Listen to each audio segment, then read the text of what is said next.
world, yeah? Traveler, Paimon. Cyno! It's been so long since we last saw you! Welcome back to Sumeru City.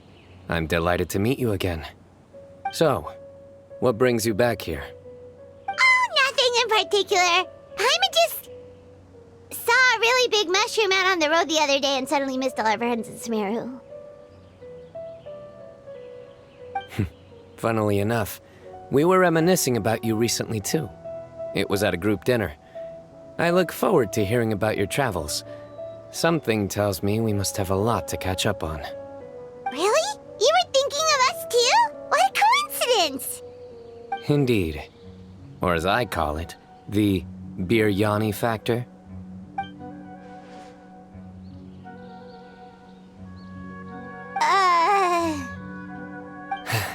You really want me to say the rest?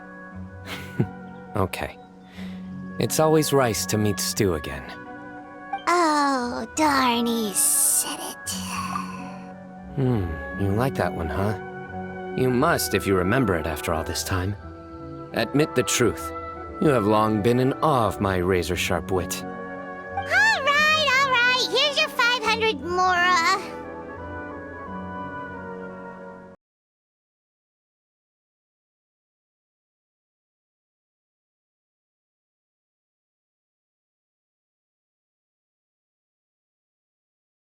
Mora is still a lot of snacks to Paimon. All right. I'll treat you to some desserts later. Anyway, I'm actually investigating a case right now. My mind is focused on work, which is why I didn't complete the joke at first. A case? What happened? Nothing major. But after finding out who was involved, I decided, on reflection, to handle this one myself. Need any help? We only came here to hang out, so we've got the time. You may as well take us with you, and then when you're done, we can, Such enthusiasm. Are you worried I'll forget about treating you to some sweets if you're not around to remind me? What? No! All right, was it really that obvious? Obvious enough. Still, that's a fine idea. You are the heroes of Sumeru. It makes perfect sense to work together. All right, follow me.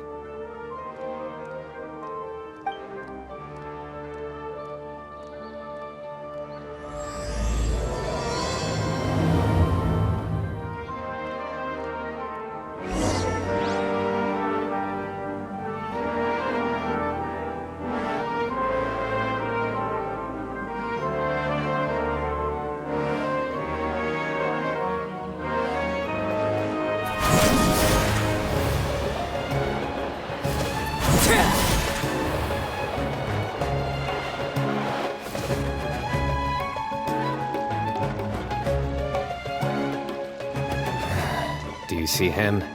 The old man flailing around? Oh, is he the one you wanted to talk to about the case? Correct. His name is Cyrus, a former Spontamod sage. He taught both me and Lisa. Huh? Cyno's teacher is in trouble? It's ridiculous. I'm just an old man who enjoys a spot of gardening, shopping, and wine. What sort of person targets an old retiree? Professor, I've brought some friends.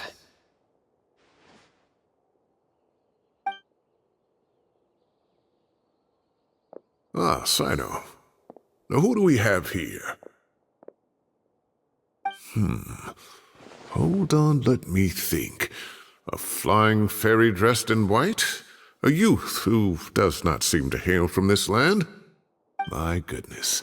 You must be the legendary traveler in Paimon. I've heard all about what you've done for Sumeru. Wow, looks like we're really famous. I've told him about you before. You are my friends, after all. That's right. Let me summarize the situation. A couple of days ago, Professor Cyrus suddenly received a threat letter. A threat letter? Exactly. Who sends a threat letter to an old man like me, for goodness sake? This is the letter in question. Cyrus, I have uncovered your secret. If you wish to prevent it from going public, leave 10 million mora at the back door of the cafe. Secondly, don't come looking for me. You'll never find me. But I will always be watching you and all of your secrets. Finally, if you dare to report this to the Matra, there will be consequences. Wow, they sure didn't mince their words. Clearly, this person must be desperate for Mora. 10 million more. What a joke. I'm just a single retiree with nothing to my name beyond the tomatoes in my garden. Where do people think I'm hiding 10 million more, huh? In my tomatoes? There were no witnesses, so currently the letter is all we've got. So, Traveler, Paimon, let's put our heads together.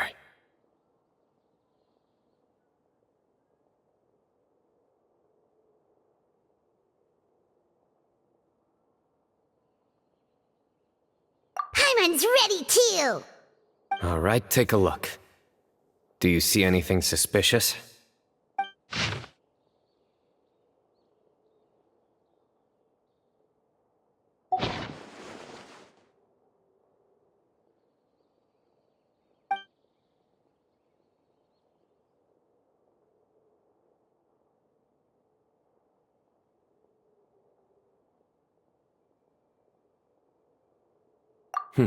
Very good. The paper has a rather rough texture. It's not the typical kind you see in most books. Another thing is, some of these strokes look kind of blurry. Could there be an issue with the ink? Possibly. And I bet the paper has something to do with it. Most of the paper around here is much smoother than this, and the ink is absorbed quickly so it doesn't run. This paper, meanwhile, it's very coarse-grained. Almost as if it's made from some sort of plant matter. It's certainly not the same paper as we use in the academia, but the ink is nothing special. Just regular black ink that gets a blue tinge when applied to paper. So do we think the culprit has a connection with the academia or not? Wait, check this out! Looks like this part got wet at some point. Agreed. The staining suggests it was a colored liquid, not plain water. It also looks like it was wiped off with a damp cloth. A colored liquid, so... tea? Wine? Looks like we're thinking along similar lines. Let's go talk to Araf. There are some things I'll need him to take care of.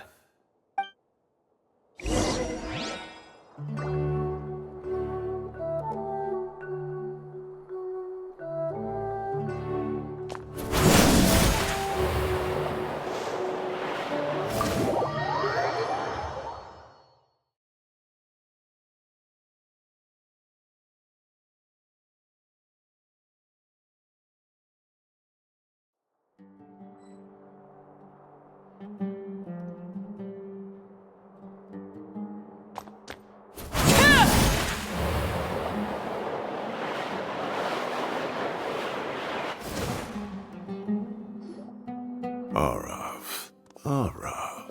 Ah! There he... Mahamatra Cyno. Sir Cyrus. Ah, and the Traveler and Paimon. It's been a while.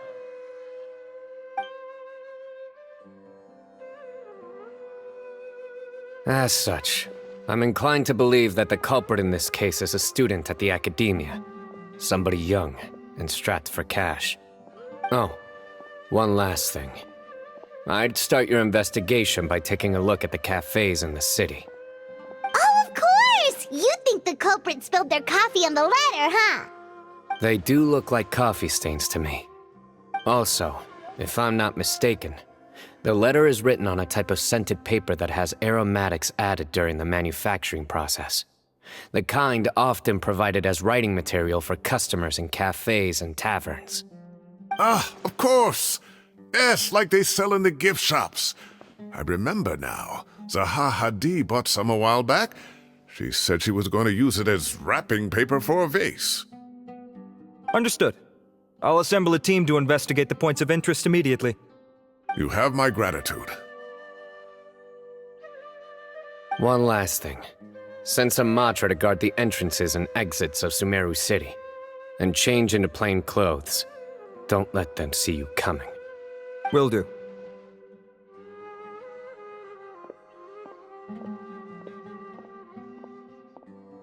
Great thinking, Cyno. So, where do we think the culprit's at right now?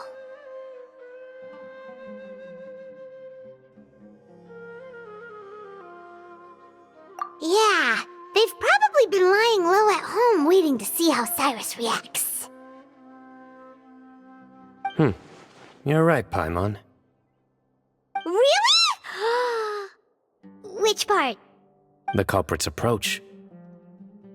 Whatever happens, they need this Mora. But just because they warned Professor Cyrus not to go to the Matra, doesn't mean they know what he'll do next. So, like you said, they need to wait and see. And crucially, the culprit said they'd be watching the Professor's every move. Huh? Wait, are you saying...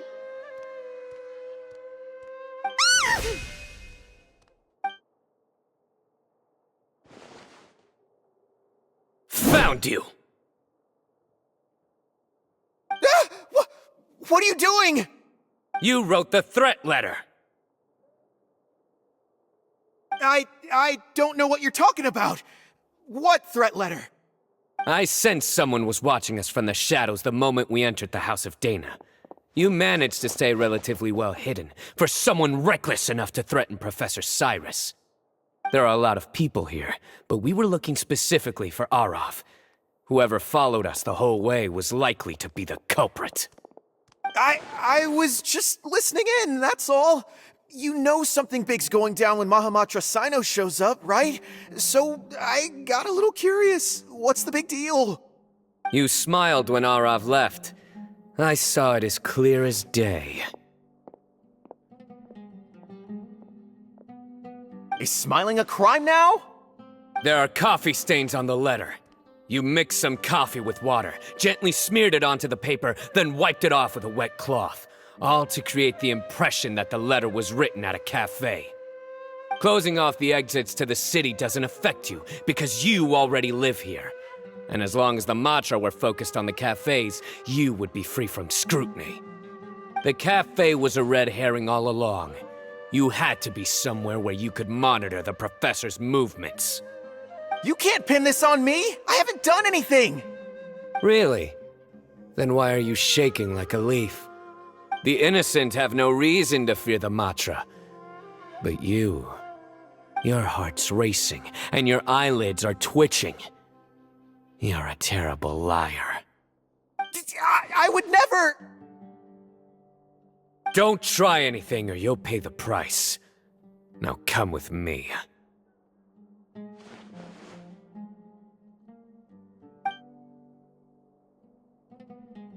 Well, that was over quickly. Cyno already caught the guy. You're telling me. One minute I go out for a quick smoke, the next minute I see Arav already on his way back to meet up with Cyno. Looked like a young guy, too. Couldn't have been much more than 30. But after what he's done, I'm afraid he's ruined his whole future. Everyone, it's all over. Gosh, that was so fast! The culprit's name is Uraka, a 16-year-old student in the Rataoist Darshan. Huh? 16? Cyrus thought he looked 30-something! We checked his records. He's 16, a third-year student. But he looks so old. Yeah, seriously!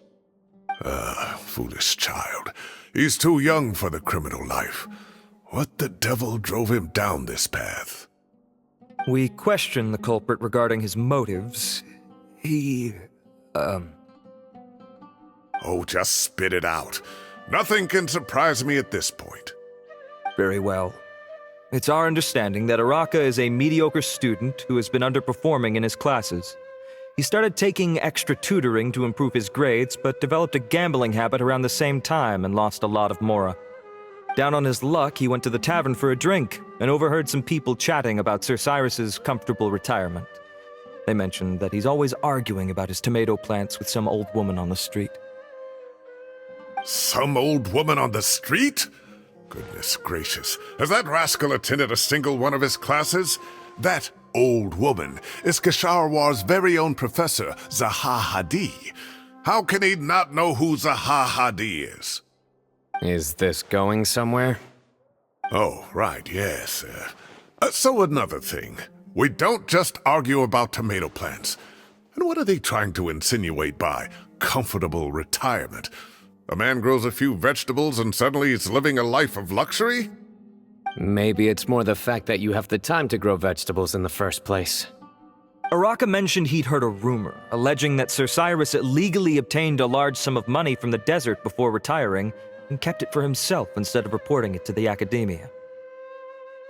Araka believes this money to be the reason why Sir Cyrus hasn't kept up with any academic research or other projects since his retirement. And given your advanced age, he thought you'd be an easy target to blackmail. Oh, Araka. I'm at a loss for words. I'm so angry I don't know where to start. People make up rumors all the time. I am quite confident that Professor Cyrus has never embezzled a mora in his life. Arav, you'll have to find some excuse to interrogate Araka again later. I need you to deliver a few firm fistfuls to him on my behalf. I completely understand how you feel, Sir Cyrus, but I'm afraid that course of action goes against the Matra's principles. Professor, there's no need to be childish about this. Oh, come on. I was clearly joking. Okay. Where does this go from here? The academia will determine the appropriate disciplinary action against the student. And as for the individuals spreading rumors about the professor's obsession with tomatoes and some old woman on the street, there could be a slander case here. The Matra will continue to investigate. Who said I'm obsessed with some old woman on the street? Mind your wording or you'll start a whole new rumor. You seem confused. Oh, don't you understand? Uraka is just a young boy who made a very rash and very stupid decision based on some groundless rumor he heard.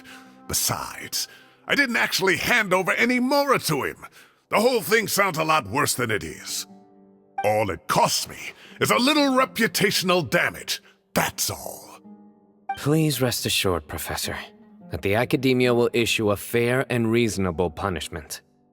Yes, I have no doubt about that. But as a former educator, I'd still like to have a serious conversation with the boy's parents. Their family lives in the city, yes? Correct. We looked into the family. Both parents are merchants and they're often away on business. They've never taken much of an active role in their children's lives. Oh, what a mess. You don't have to seal the evidence away yet, do you? I'd like to have that letter back for the time being, if possible. I need something concrete for when I talk to the family tonight. We have to show them how serious this situation is. The relevant authorities have already reviewed the evidence and are now discussing Araka's punishment. You can hold on to the letter for now. Just make sure to return it within a couple of days. Oh, so you'll be able to close the case in 2 days? Give or take, cases like this are quick to resolve. Very good. Well, thank you for all your help. Perhaps we can all go for a meal together. Oh, my treat, of course. My apologies, Sir Cyrus, but I have a prior commitment. Enjoy the meal, everyone. Ah, I see. Well, that's a pity. But Cyno, you have to come. You found the culprit at record speed, and I owe you for that. Ah, and isn't Tainari in town at the moment? Bring him along, too. Wait, you mean Tainari's in the city? He is.